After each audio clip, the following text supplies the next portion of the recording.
নমস্কার। গল্পের ঝুলিতে সকল শ্রোতা বন্ধুদের স্বাগত জানাই। আজ আপনাদের জন্য গল্পের ঝুলিতে রয়েছে প্রভাত কুমার মুখোপাধ্যায়ের লেখা কুমুদের বন্ধু। গল্পটি ভালো লাগলে একটা লাইক এবং কমেন্ট করে জানানোর অনুরোধ রইল। আর চ্যানেলে নতুন হয়ে থাকলে আরও গল্প শোনার জন্য চ্যানেলটি সাবস্ক্রাইব করতে কিন্তু ভুলবেন না। তাহলে চলুন শুনে নেওয়া যাক আজকের গল্প। কলিকাতার বিখ্যাত ঔষধ বিক্রেতা রজনীকান্ত সোম মহাশয়ের পুত্র কুমুদনাথ আজ লন্ডনে মহাবিপন্ন। পিতার জীবিতকালেই ভেষজ রসায়ন অধ্যয়ন করিবার জন্য সে বিলাতে আসিয়াছিল। ধনী পিতার একমাত্র পুত্র কুমুদ। যখন যত টাকা চাহিত পিতা তাহাই পাঠাইয়া দিতেন। মাসিক বরাদ্দও অন্যান্য ছাত্রের অপেক্ষা কুমুদের অনেক অধিক ছিল, সুতরাং তাহার চাল অত্যন্ত লম্বা হইয়া পড়িয়াছে। 2 বৎসর পিতার মৃত্যু হইয়াছে। তাহার পিসিমশাই এবং দোকানের ম্যানেজার ব্যবসা চালাইতেছেন। ম্যানেজারের আমল হইতে কুমুদের টাকার যোগান কিঞ্চিত কম পড়িয়া গিয়াছে বটে, কিন্তু মাসে মাসে নিয়মিতভাবেই টাকা আসিত। এদিকে 2-2.5 মাস আর টাকা আসে নাই। কুমুদ প্রতি সপ্তাহে চিঠি লিখিয়া তাগিদ করিয়াছে। ইদানিং 2খানা টেলিগ্রামও করিয়াছে, কিন্তু এ পর্যন্ত কোনো উত্তর পায় নাই। আজ সোমবার, ভারতবর্ষীয় ডাক আসিবে। চিঠির মধ্যে টাকার ড্রাফট আসে কি না আসে, এই চিন্তায় গত রাত্রে কুমুদের ভালো করিয়া নিদ্রা হয় না। 7টা না বাজিতেই আজ সে শয্যা ত্যাগ করিল। অন্যদিন 8টার পূর্বে তাহার নিদ্রাভঙ্গ হয় না। লন্ডনের বেজওয়াটার নামক অংশে রুমস লইয়া সে বাস করে। প্রতি সপ্তাহে ল্যান্ডলেডিকে টাকা দিবার কথা। আজ 2 মাসকাল কুমুদ তাহাকে 1 পয়সাও দিতে পারে নাই। উপরন্তু বন্ধু বান্ধবগণের নিকট কাহারো কাছে 2 পাউন্ড, কাহারো কাছে 4 পাউন্ড এইরূপ করিয়া অনেক ধার করিয়া ফেলিয়াছে। আজ ডাকে 3 মাসের টাকাটা যদি আসিয়া পড়ে তবেই মঙ্গল, নচেত কুমুদকে মহা কষ্টে পড়িতে হইবে। শয়নকক্ষটির আসবাবগুলি সুন্দর ও মোহার্ঘ। চারিদিকে দেওয়াল ধূসর ও স্বর্ণবর্ণ চিত্রিত কাগজে আবৃত। মেঝের উপর পুরু গালিচা পাতা। দেওয়ালের এক স্থানে একটি মোটা রেশমের ফিতা ঝুলিতেছে। কুমুদ উঠিয়া তাহার হাতলটি টানিয়া ধরিল। 1 মিনিট পরে গৃহদাসী দ্বারের বাহিরে দাঁড়াইয়া জিজ্ঞাসা করিল, কি মহাশয়, ডাক আসিয়াছে? না, এখনো আসে নাই। গরম জল লইয়া আসো। গরম জল আসিলে মুখ ধুইয়া কুমুদ পোশাক পরিতে আরম্ভ করিল।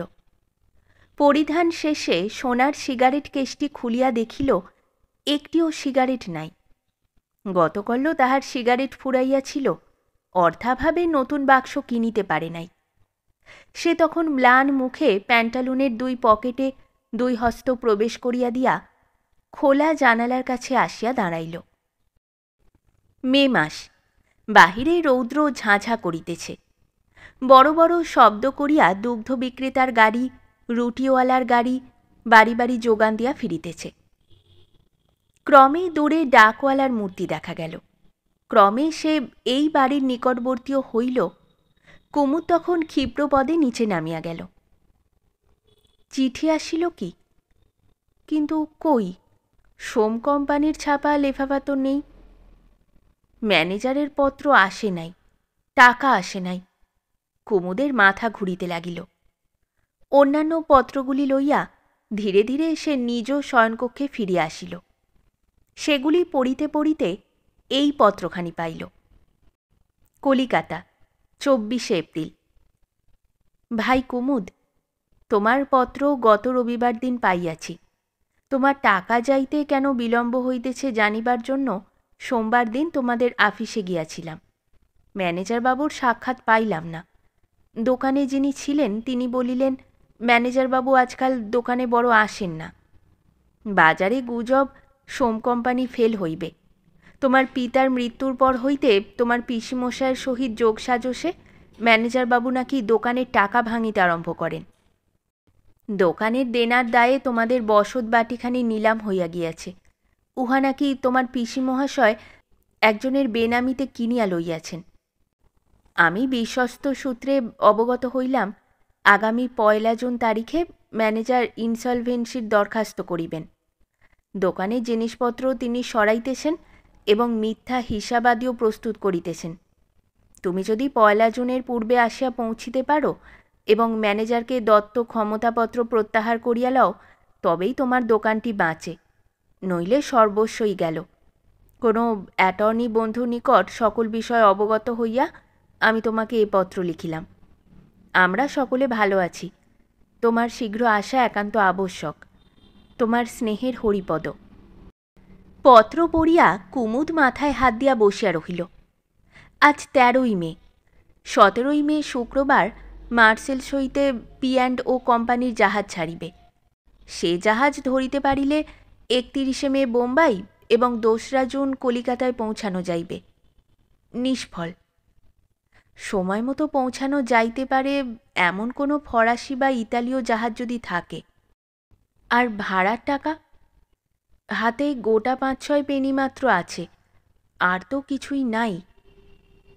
কুমুদ জানিত ফরাসি ও ইতালীয় জাহাজে 3rd ক্লাসও আছে, অপেক্ষাকৃত অল্প ভাড়া, যদি ধার করিয়া সংগ্রহ হইয়া ওঠে। দাসীকে ডাকিয়া কুমুদ বলিল, আমাকে শীঘ্র 1 পেয়ালা চা এবং কিছু খাবার আনিয়া দাও, আমি এখনই বাহির হইব। 15 মিনিট পরে দাসী 2টি ডিম সেদ্ধ, কয়েক টুকরো রুটির টোস্ট, মাখন ও মারমালেড এবং চা আনিয়া দিল।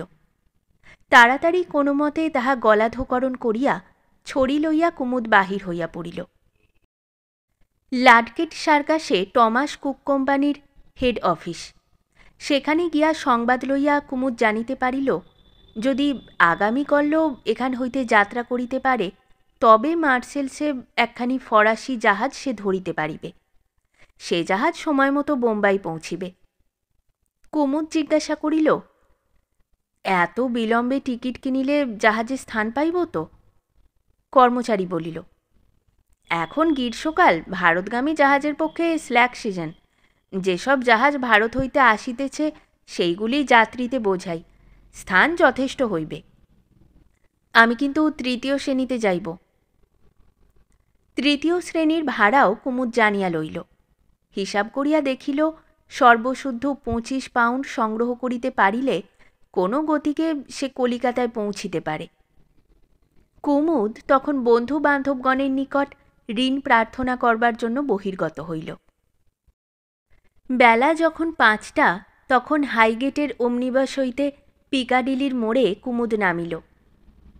তাহার মুখ শুষ্ক, চক্ষু বসিয়া গিয়াছে, নিঃশ্বাস জোরে জোরে পড়িতেছে।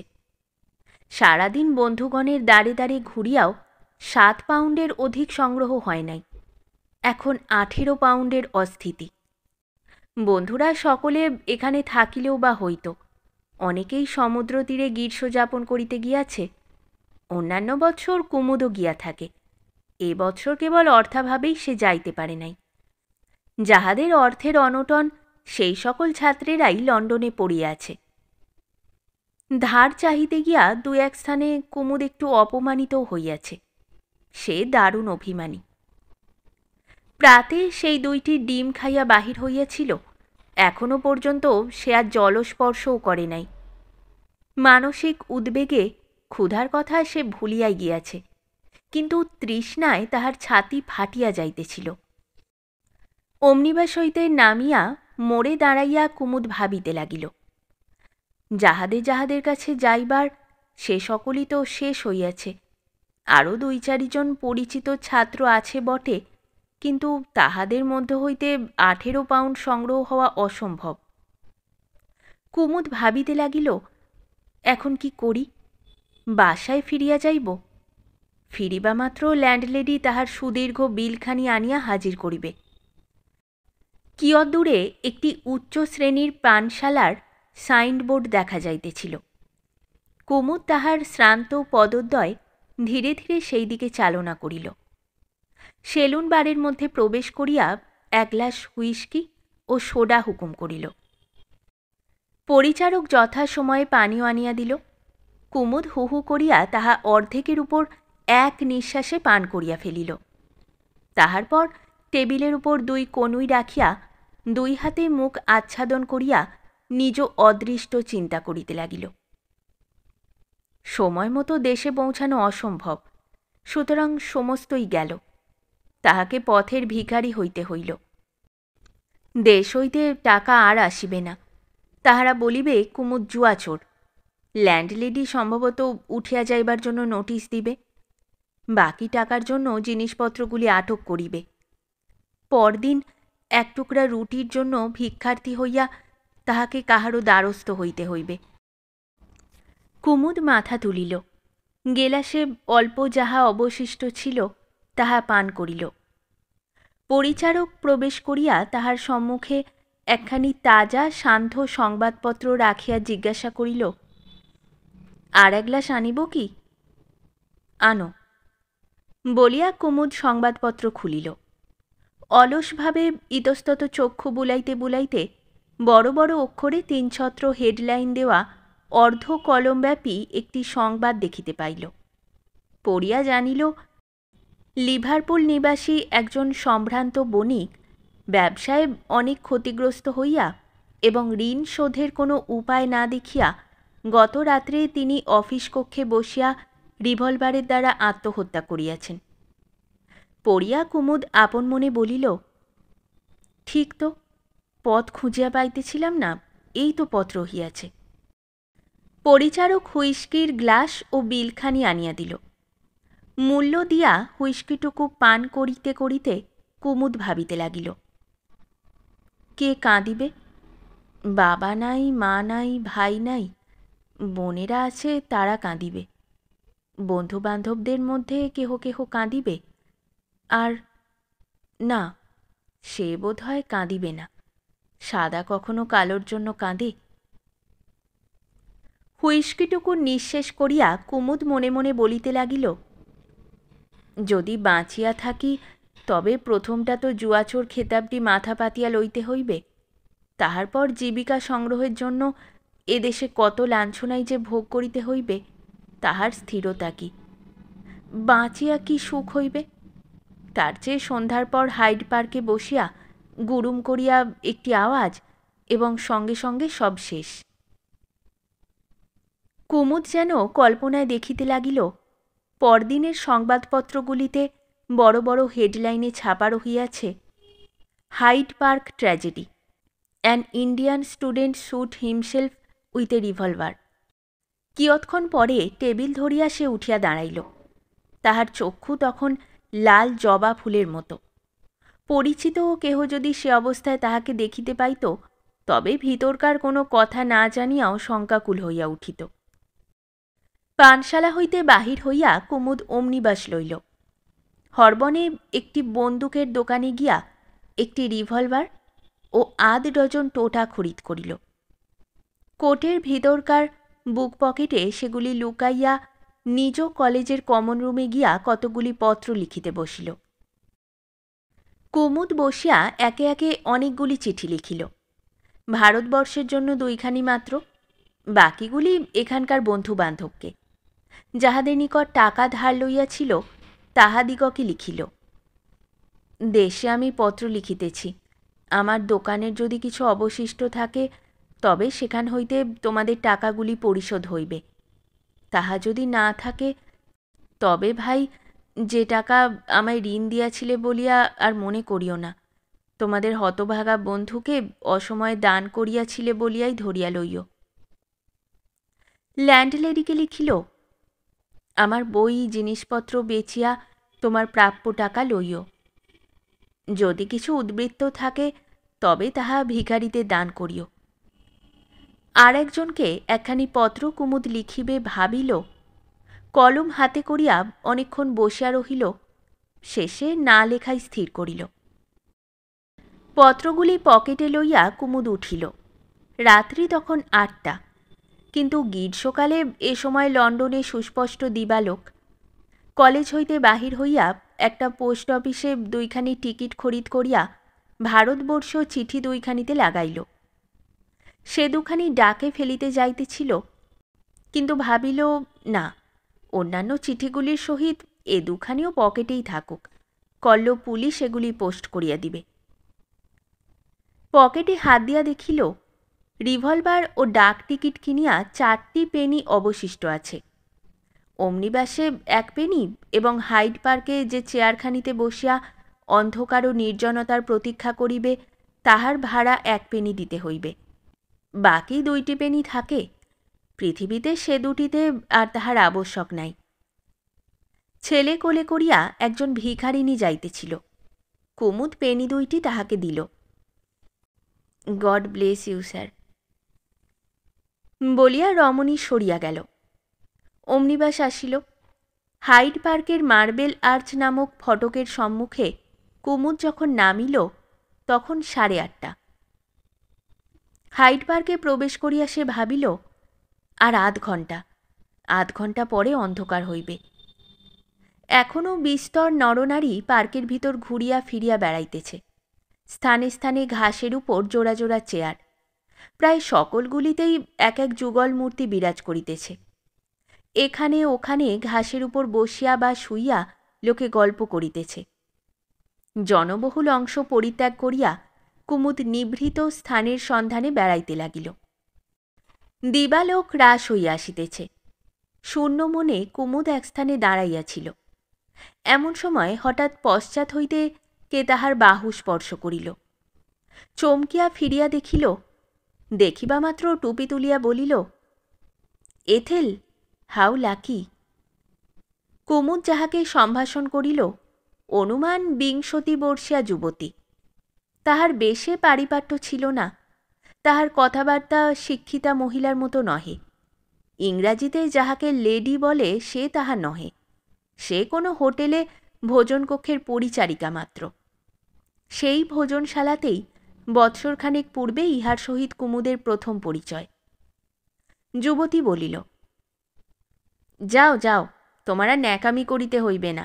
হাউ লাকি, আমাকে দেখিয়া যেন তুমি কত খুশি হইয়াছ। বোধহয় পুরা 1 মাস পরে আজ তোমায় আমার সাক্ষাৎ।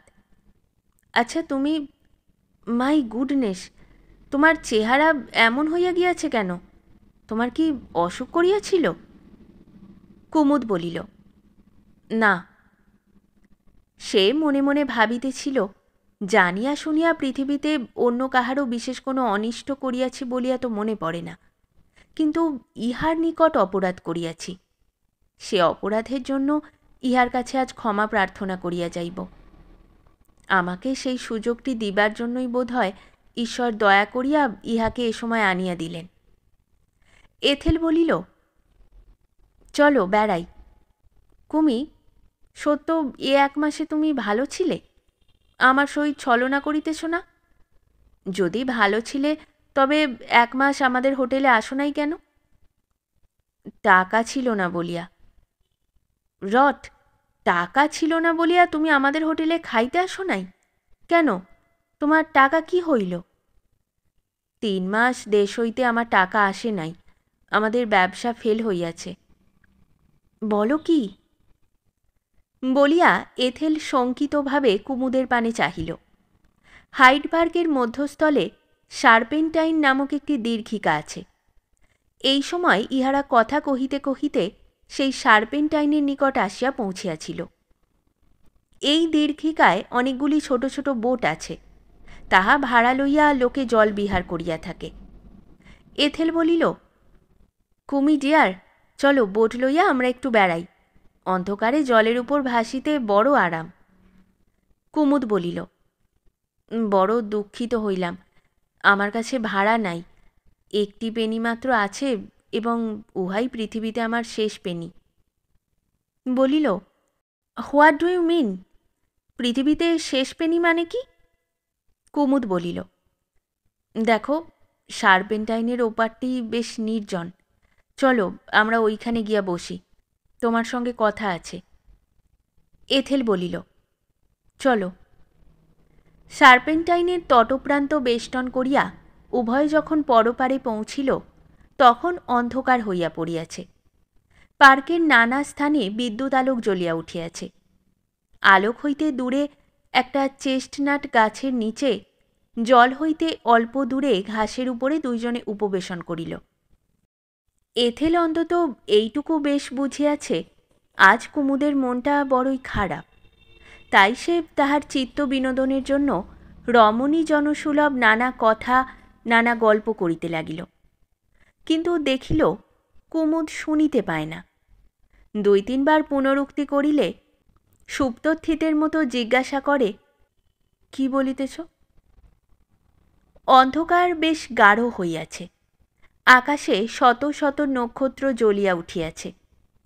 অর্ধ শয়ন অবস্থায় হাতের উপর মাথা রাখিয়া কুমুদ সার্পেন্টাইনের জলের প্রতি এক দৃষ্টিতে চাহিয়াছিল। এথেল বলিল, কি ভাবিতেছ কুমি? কুমুদ বলিল, তুমি শেলির নাম শুনিয়াছ? কে, তোমার কোনো বন্ধু বুঝি?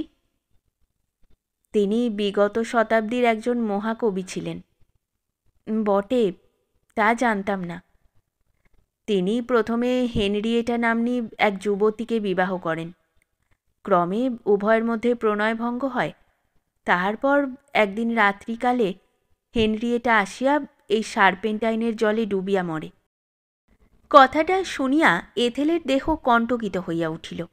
বলিল, উফ, কি ভয়ানক! তুমি কি করিয়া জানিলে? আমি শেলির জীবনচরিত পড়িয়াছি। শুনিয়া এথেল প্রথমটা স্তব্ধ হইয়া রহিল। শেষে শঙ্কিত চিত্তে কুমুদের দিকে সে চাহিতে লাগিল, কিন্তু অন্ধকারে তাহার মুখভাব কিছুই দৃষ্টিগোচর হইল না। তখন সে এক কৌশল করিল। আবদারের স্বরে এথেল বলিল, আচ্ছা কুমি, আমি যদি সেই হেনরিয়েটার মতো এই সার্পেন্টাইনের জলে গিয়া ঝাঁপ দিই, তাহা হইলে তুমি কি করো? কুমুদ বলিল, আমিও জলে ঝাঁপাইয়া পড়ি, তোমায় তুলিয়া আনি। তুমি সাঁতার জানো? দেশে থাকিতে বাজি রাখিয়া গঙ্গা কতবার পার হইয়াছি। এথেলের বক্ষ কাঁপাইয়া একটি আরামের নিঃশ্বাস পড়িল। সঙ্গে সঙ্গে সে বলিল, থ্যাংক গড। কুমুদ বলিল, কেন এথেল, থ্যাংক গড বলিলে কেন? এথেল নীরব।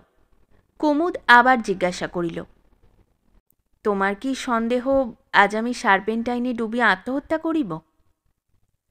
এথেল কাঁদো কাঁদো হইয়া বলিল, যাও, আমি বলিব না। কুমুদ মনে মনে বলিতে লাগিল, আশ্চর্য, আশ্চর্য! পৃথিবী হইতে চিরবিদায় গ্রহণ করিবার সময় এ কে আসিয়া ছল ছল নেত্রে আমার পথ রোধ করিয়া দাঁড়ায়? আমার স্বদেশিয়া নহে, স্বজাতীয় নহে, এমনকি আমার সবর্ণাও নহে, আমার কেহই নহে। ইহার এত ব্যথা কেন? কুমুদের 2টি চক্ষু হইতে 2 ফোঁটা জল গড়াইয়া পড়িল। আরও 2-4 কথার পর কুমুদ বলিল, দেখো এথেল, আমি তোমার কাছে অপরাধী। আমার অপরাধ তুমি ক্ষমা করিবে কি? এথেল বলিল, কি অপরাধ? মনে বুঝিয়া দেখো, আমি কি তোমার প্রতি কোনো অন্যায় করি নাই? কুমুদের হাতটি ধরিয়া এথেল বলিল, কেন তুমি আজ এ কথা বলিতেছ? তাহার স্বর কাঁদো কাঁদো। কুমুদ বলিল, কেহ যদি কাহারও নিকট কোনো অপরাধ করে ক্ষমা প্রার্থনা করে নাকি? তুমি আমায় ক্ষমা করো এথেল।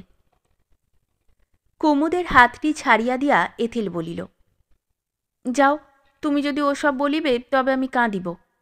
তুমি আজ এমন হইয়াছ কেন? তাহার ভাব দেখিয়া কুমুদ তাহাকে সান্ত্বনা দিতে লাগিল। কুমুদ অর্ধ শয়নভাবে পড়িয়াছিল, এথেল নিকটে বসিয়াছিল। আর কিছুক্ষণ এ কথা সে কথার পর এথেল খেলার ছলে কুমুদের কোটের বোতাম ধরিয়া টানিতে লাগিল। হঠাৎ একটা স্থলে কোনো পদার্থ আছে অনুভব করিল। ক্ষিপ্র হস্তে কুমুদের পকেট হইতে সে জিনিসটি টানিয়া বাহির করিয়া রুদ্ধশ্বাসে জিজ্ঞাসা করিল, কুমি, এ কি? কুমুদ বলিল, ওটা রিভলভার। রিভলভার কেন? রাত বিরাতে পথে ঘাটে বেড়াই, সঙ্গে থাকা ভালো, দাও, ঘাঁটিও না। কিন্তু ইহার মধ্যে এথেল বিদ্যুৎ বেগে উঠিয়া দাঁড়াইয়া কুমুদের কথা শেষ হইতে না হইতে দ্রুতপদে জলের দিকে ছুটিল। কি করো, কি করো বলিয়া কুমুদও তাহার পশ্চাৎ ধাবন করিল। জলের নিকটে গিয়া তাহার ব্লাউজের পশ্চাৎভাগ চাপিয়া ধরিল। তন্মুহূর্তেই এথেল সার্পেন্টাইনের মধ্যভাগ লক্ষ্য করিয়া প্রাণপণ বলে রিভলভারটি নিক্ষিপ্ত করিল। জলের কোনো অদৃশ্য অংশ হইতে কপ করিয়া একটা শব্দ শোনা গেল।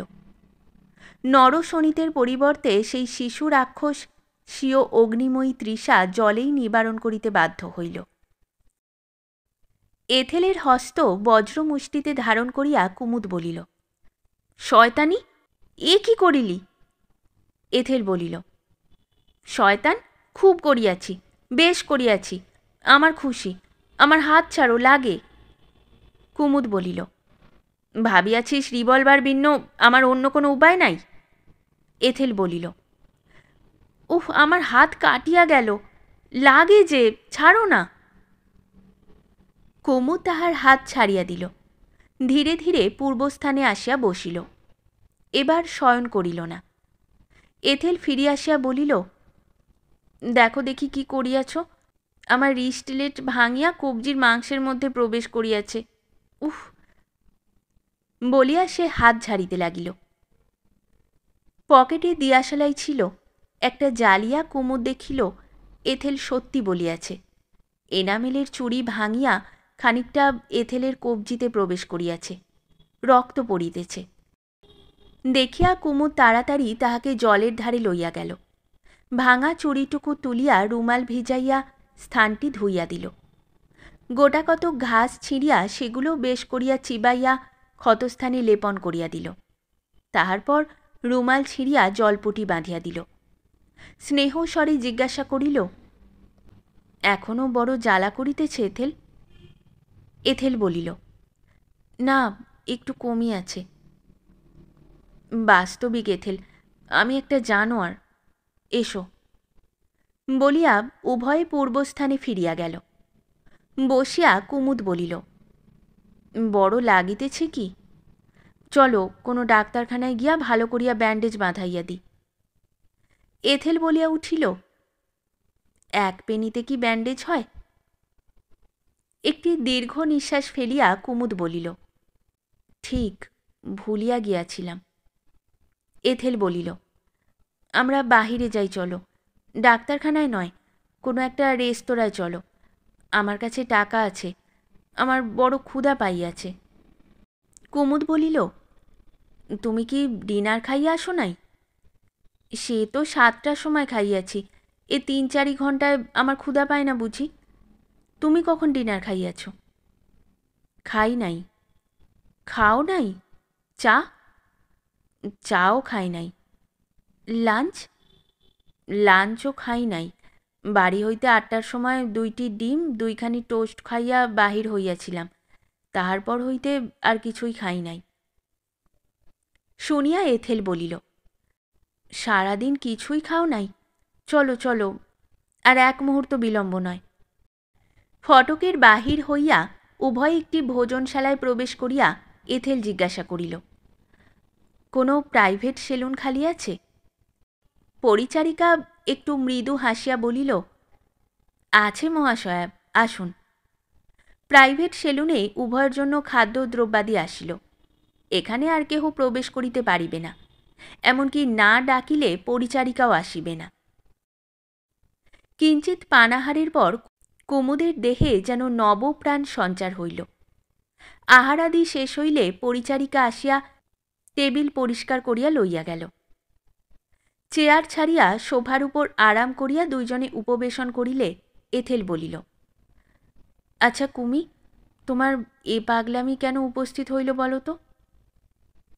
প্রথমে কুমুদ কিছুই প্রকাশ করে না, অনেক পীড়াপিড়ির পর নিজের অবস্থা বলিতে আরম্ভ করিল। আদ্যপান্ত সমস্ত বর্ণনা করিয়া শেষে বলিল, এ অবস্থায় এথেল, আমি আত্মহত্যা ছাড়া আর কী করিতে পারি বলো? আমার আর কী উপায় আছে? আজ না হয় তুমি বাধা দিলে, কাল হোক পরশু হোক, ওই পথ ভিন্ন আমার আর কোনো পথ আছে? যদি তাহা না করি, অনাহারে মরিতে হইবে, তাহার চেয়ে। এথেল বলিল, কত পাউন্ড হইলে তোমার দেশে যাওয়া হয় বলিলে?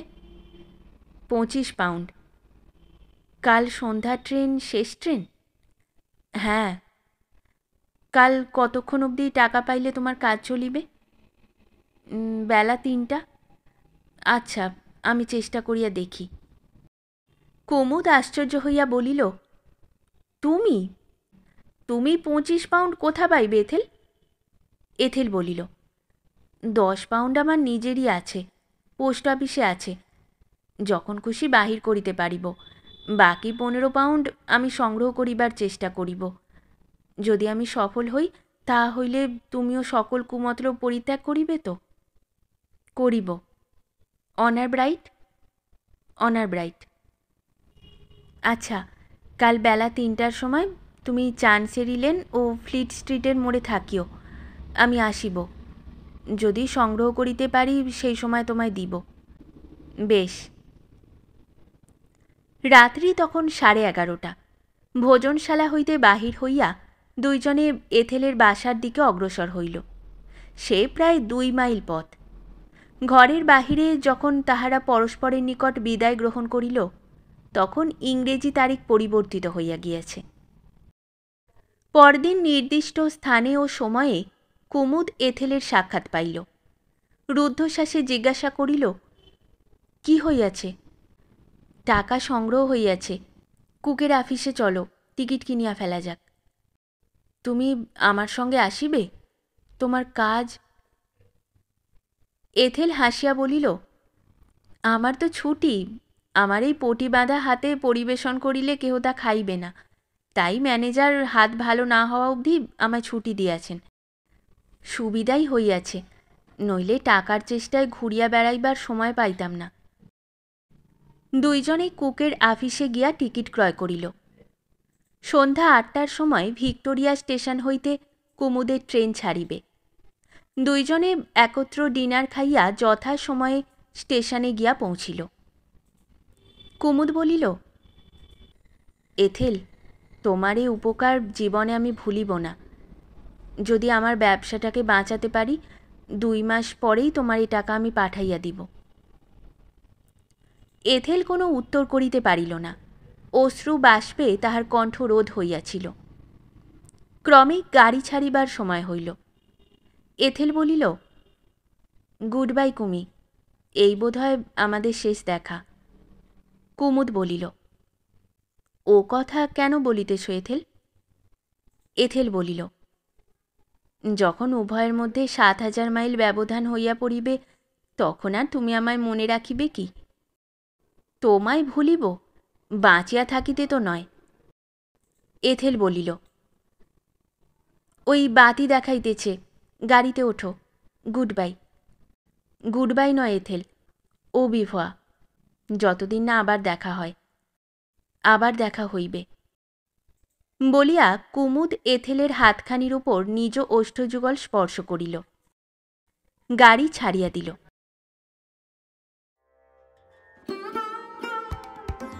শেষ হল আমাদের আজকের গল্প। গল্প পাঠে এবং বিভিন্ন চরিত্রে আমি তৃষিতা।